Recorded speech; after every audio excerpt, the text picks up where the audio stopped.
Hey, what's up, everybody? Welcome back to News Toast, and we just got some more information on Sony's potential mega acquisition that could earn them the rights to not only From Software and the future of the Soulsborne series, including Elden Ring, but it could also bring them a lot more IP across multiple industries.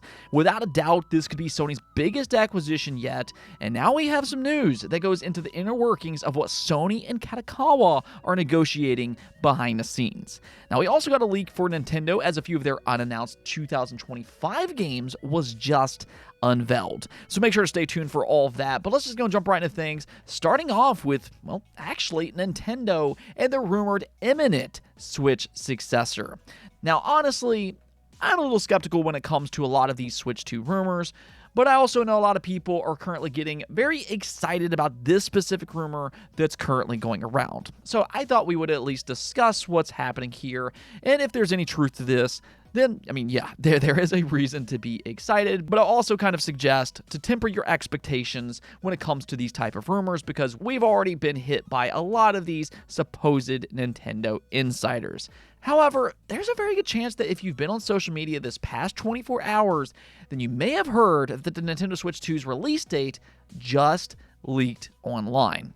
Now, this is because Nintendo Prime posted a video based on a rumor that was being passed around on Family Boards. Apparently, a well-respected user there by the name of Nimpagos claimed the Switch 2 will be revealed in January, and then it will release in March of 2025. Now, I do 100% believe that a January reveal makes a lot of sense. I've been predicting a January or February reveal for a long time anyways. But as for a March release date, that's the more interesting part of this, and that's also probably where it becomes a little bit more questionable. Could Nintendo actually release a new console just 2 months after an official announcement? I don't think that's necessarily impossible, because I think they can easily get this information out to the masses in rapid succession, but it is something of an unorthodox launch that we're not typically used to seeing. If anything, though, according to somebody from Weibo by the name of Home, this is from a Chinese social media website, this person has apparently also predicted things correctly in the past. Well, they gave more information that seemingly leans into this rumor. This person claims that the first month's shipments have been confirmed in various different regions, and that large quantities of the T239 chip has started to ship.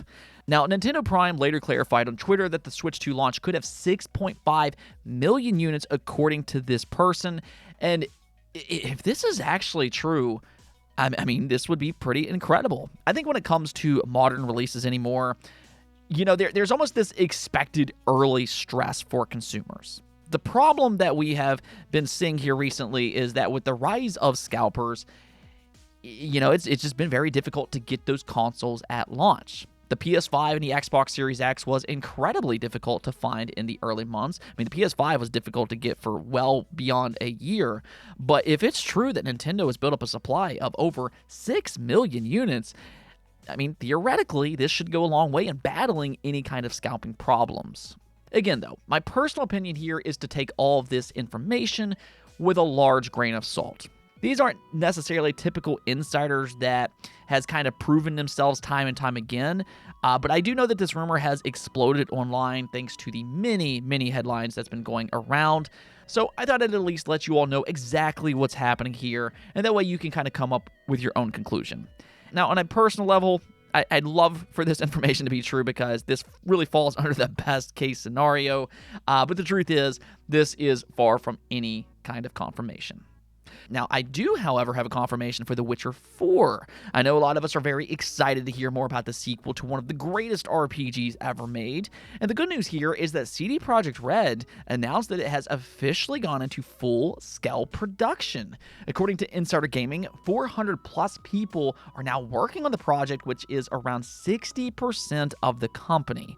Now, before you get your hopes up here too much, though, it is important to note that The Witcher 4 is still likely years away from a full release. This is not necessarily an indication that we're going to see gameplay anytime soon. You know, modern AAA development takes an abnormally long time compared to previous generations, but this should mean that development will start to accelerate. So maybe by 2026, we'll start to hear more about The Witcher 4, but whatever they do, I really just kind of hope that CD Projekt Red has learned from Cyberpunk 2077 and its initial launch. Even though the higher-ups might want to, don't launch The Witcher 4 too early with a lot of problems. Now, unfortunately, I can't really give the same good news for Mortal Kombat 1 and its fans. Reportedly, NetherRealm Studios canceled DLC plans for a Combat Pack 3 and a second story expansion after its previous expansion sold poorly. Now, honestly, I'm not really overly surprised to hear this. I think there's better fighting games in the market right now that's been a lot less controversial. I'd point fans in the direction of Tekken or Street Fighter, both of which have excellent entries for this generation. But NetherRealm Studios, they've upset a lot of their longtime fans. The story wasn't exactly well received, and they've also received a lot of backlash for changing beloved characters. Then to just kind of top things off, the Chaos Reigns expansion was quite high at a $50 launch price. So I think when you combine all of these different things, it just doesn't really surprise me that fans have shied away from supporting its expansion.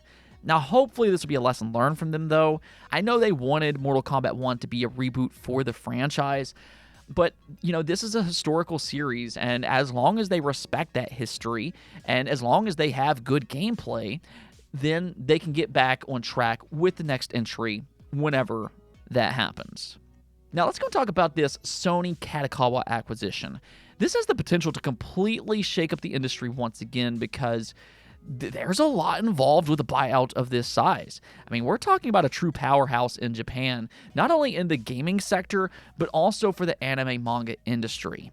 In fact, I think that's really where this buyout becomes a little bit more questionable. Sony already owns Crunchyroll and Funimation. They actually just folded Funimation into Crunchyroll. Was that earlier this year or was that last year? It was fairly recent, though.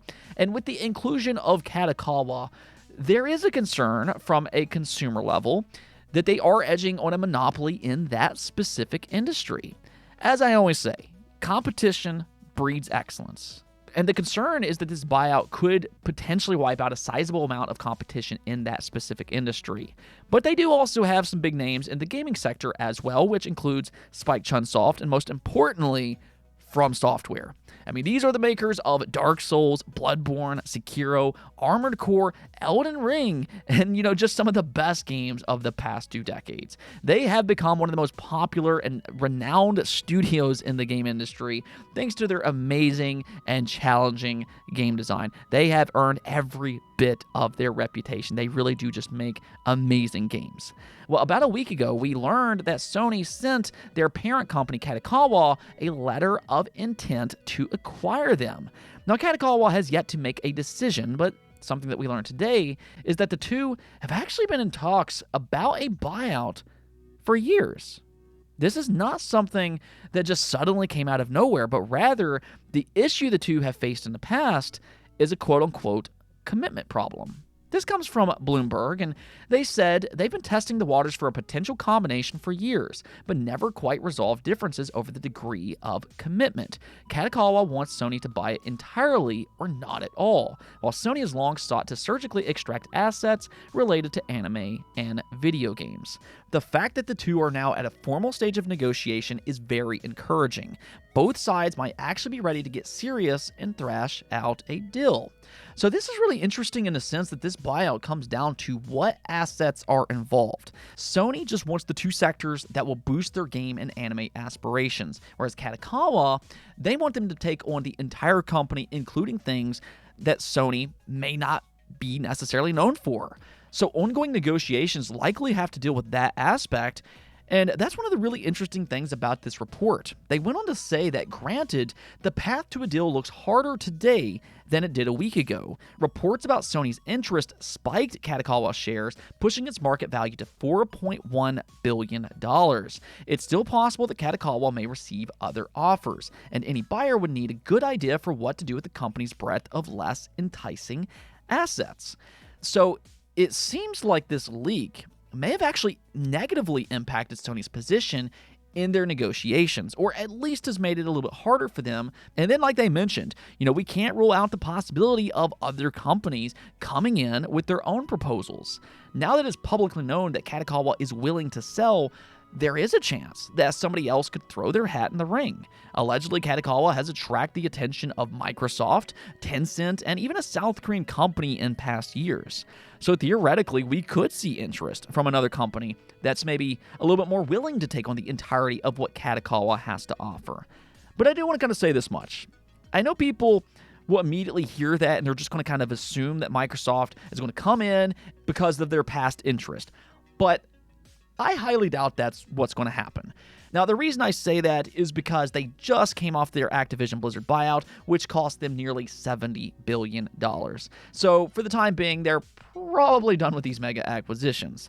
I think, if anything, Tencent seems like a more likely candidate to show interest just because they already own a minority stake in Kadokawa as is. However, I think what we do know is that those two sectors, fits Sony's aspirations perfectly. They want that anime, they want those games.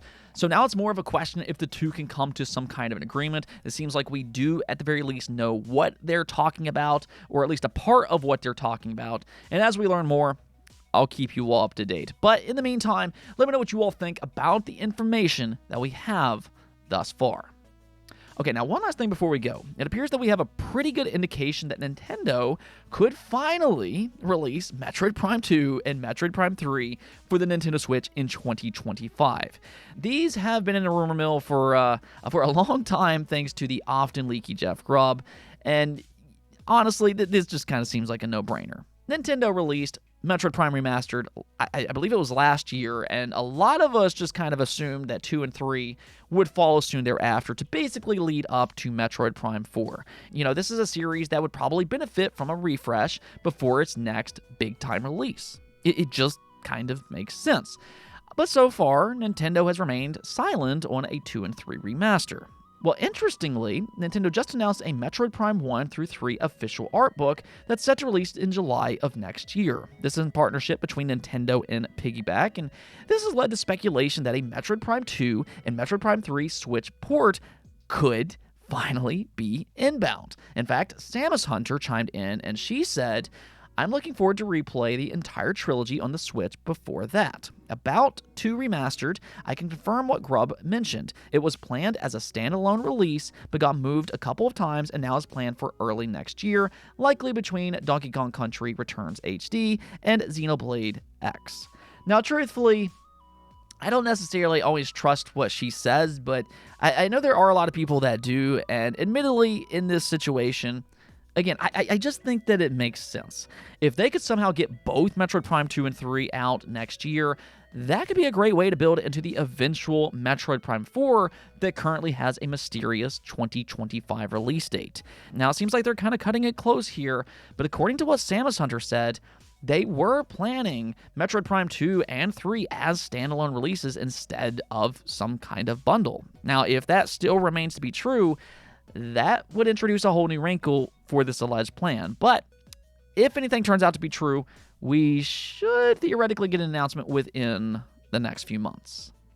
Anyways, though, that's going to be it for this episode. But until next time, make sure to hit that subscribe button and peace out.